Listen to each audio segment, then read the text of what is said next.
All right, I want to welcome everybody to Week 3 of the NFL action. I'd first like to apologize, though, for the way I sound. I've been a little under the weather, as Sean could attest to. But the show must go on. No excuse, got to play like a champion. Speaking of champions, Bill, tough loss last week, going down to 0-2, but I can't really say much about it either because I myself have gotten absolutely demolished in both weeks that I've played. So the finalists from last year sit themselves at 0-2. Congrats go out to Bud and Dave. Big wins last week. Dennis got off the schneid. He got a big win. And look at Adam and Cam, 2-0. Good for you guys. Nice job. So in regards to predictions, I haven't really updated where I've been at.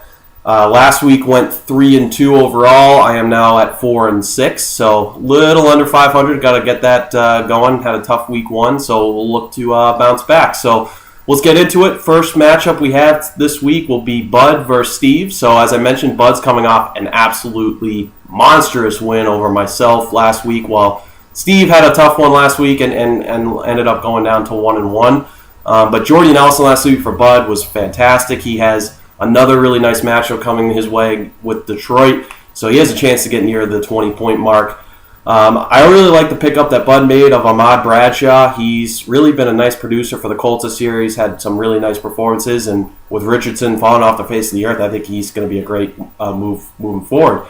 Welker's back in the fold for Denver, which could be a little bit of an issue for Emmanuel Sanders moving forward. We have to wait and see how that's going to work out with a lot of mouths to feed out in Denver, but ultimately, I think Sanders is still going to get his touches from Manning. Def has definitely been hit by the injury bug of late.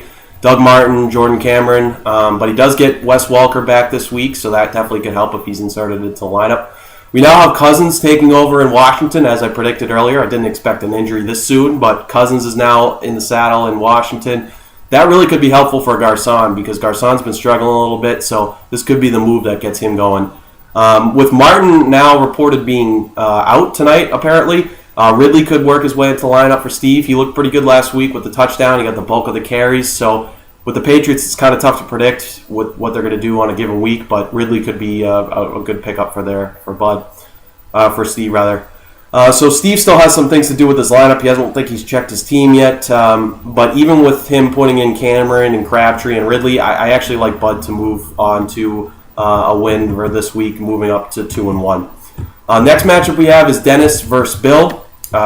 Dennis coming off a pretty big win. He was pretty excited that I didn't pick him last week, whereas Bill had a tough loss last week to Dave and is now fallen to 0-2. Antonio Gates, the resurgence, 3 touchdowns last week. Unbelievable.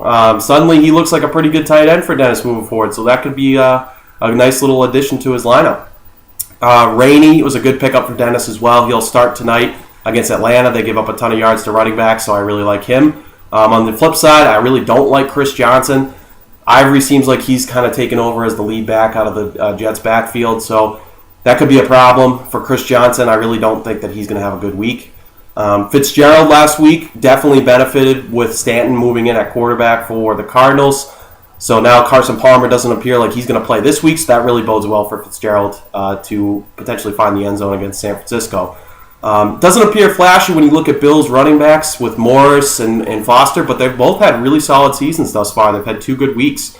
I really like the Foster matchup against the Giants. Morris, a little bit questionable with Philly, but they do give up a lot of yards, as you saw with Bradshaw last week, so he could be in line for another good game as well.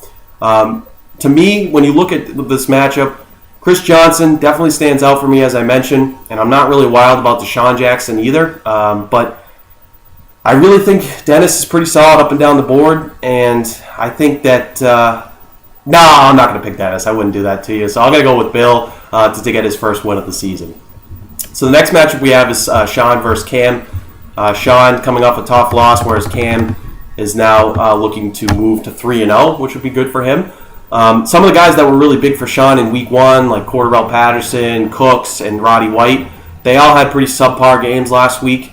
Roddy's definitely banged up. He is going to play tonight apparently, but might not be 100%, so that's definitely something we're going to have to watch. I'm not sure if he's going to be his usual self. He might just be a decoy. But the other 2, they're playing each other, so I think that should be okay. Speaking of the Saints, Graham has just been an absolute monster thus far this year. When you think he's not going to have a great game, he's going to get shut down, he ends up going off for 2 touchdowns. So I think at some point a team will figure out how to stop him, but it's not going to happen this week. He's going to go against Minnesota, and he's going to have a really big game. Joik is in the lineup for Sean this week. I like him. He's going to be good against Green Bay. He's been effective in the past and should be okay this week as well, so I like the start there. Really big on Antonio Brown. I was last year, and I like him a lot this year as well for Cam. He should be good again. He's the number one target in Pittsburgh, so we really like him moving forward. I can't believe I'm saying this, CJ Spiller, last 2 weeks has been really solid. He can easily make it 3 in a row. He's got San Diego at home. It's always tough when that West Coast team comes out to the East Coast and plays a 1 o'clock game. So I think Spiller could have another good game in 3 weeks in a row, and I could be wrong on that one. Bennett was also a nice find, Martellus Bennett.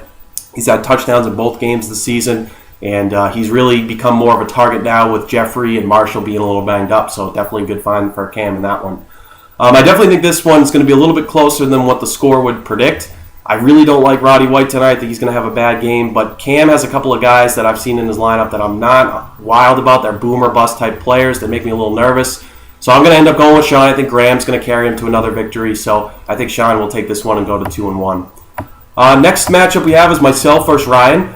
We both got absolutely destroyed last week, as Ryan would be the first to tell you. I've looked awful this past 2 weeks. Just been a really tough start for me.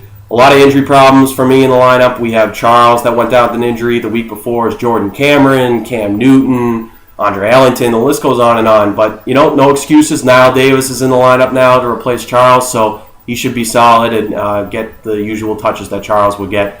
DeMarco Murray has been a beast. People were a little confused why I took him in the first round, but I think he's been going to have a great season. He's already off to a really good start. So the Cowboys are committed to running the ball, and it's paid off because he's had a really good start to the season. 2 guys to keep an eye on for me. We have Dennis Pitta, who lost out on some touches last week to Owen Daniels. Owen Daniels had 2 touchdowns, but Pitta had a really good week 1. And also Michael Floyd with the new quarterback in Arizona. His numbers took a big hit last week. So we're going to have to monitor those 2 guys moving forward. They're really going to have good games in order for Drew to pull this one off. Ryan, on the other hand, has a couple of guys that are going tonight. He's got Matty Ice. He's got Vincent Jackson. Vincent Jackson's not really had a good start to the season. He's had 2 lackluster games. He's got to get on the same page with McCoy. I think eventually he will, and this is a really good chance for him to kind of get back into the fold.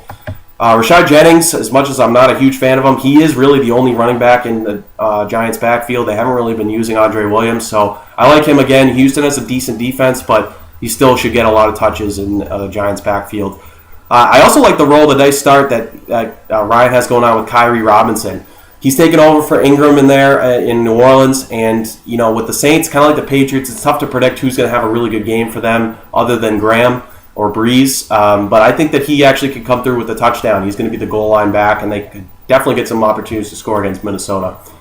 So I've picked myself in the 2 previous matchups that we've had. I don't know if I should do it again, but screw it. I'll just do it again. I'll make myself the winner in this one, and knowing that I've made myself the winner in this one, I'll probably end up falling 0-3, so go figure. Now, finally, in the matchup of the week, we have Dave, who's started the gates at 1-1, but has had some really high-scoring weeks, and Adam, who's moved to the top of the league. He's had 2 unbelievable weeks and is now at 2-0 at the top of the league, so we'll see who can take this one. It's been really fun to watch Darren Sproles this year work his way into the Eagles offense. It's like the 2010 version of Sproles at this point. He's been really great. So he's clearly a focal point in the Kelly offense. So he should have another good game on Sunday against Washington. Another good find for Dave was Andrew Hawkins. He had a good season last year in Cincinnati, and now with Gordon not there in Cleveland, he's turned into the number 1 target out there. He's getting a lot of touches, and he's seen a lot of passes thrown his way. So that should bode well for Dave moving forward. I think that's going to be a good find for him. On the flip side of that, last week, Marcus Colson, who Dave had to start because of the uncertainty with Brandon Marshall, he came up with a fat goose egg last week. Very uncharacteristic of him. Obviously, that's not going to be a trend moving forward. That was just 1 game, and I think this week he'll get back on track against Minnesota. So speaking of Minnesota, now with the AP situation, Asiata was a pickup for Adam last week. He'll start again. You saw him last week. He wasn't that great, but he is the guy in Minnesota. I don't know how long that's going to last, so it's kind of a week-to-week thing with him. I'm just not really sold on him. I think his projection's a little bit higher than what he's ended up going to produce for them on Sunday. Jay Cutler has had a really good start to the season. He's throwing the ball a ton for Chicago, which is really good for Adam. So he should do well on Monday night when they play the Jets in that pretty bad secondary. Vernon Davis is on crutches last I read today, so Delanie Walker's going to have to step in for Adam. It's really a pretty good find for him. He's developed a good relationship with Locker. He's had some good games thus far in the year, so that could be a good plug-and-play situation for Adam. If you look at Adam's lineup, though, there seems like there's a lot of those plug-and-play opportunities for him. So I'm not wild about his roster this week. I think he's definitely hit big on some of the early season performances from some guys. So I think this is the week where his luck is going to run down. I think Dave's going to win this one, and he's going to move to 2-1, as will Adam. So that's what I'm thinking thus far for the week. Good luck to everybody out there, and I'll talk to you next week.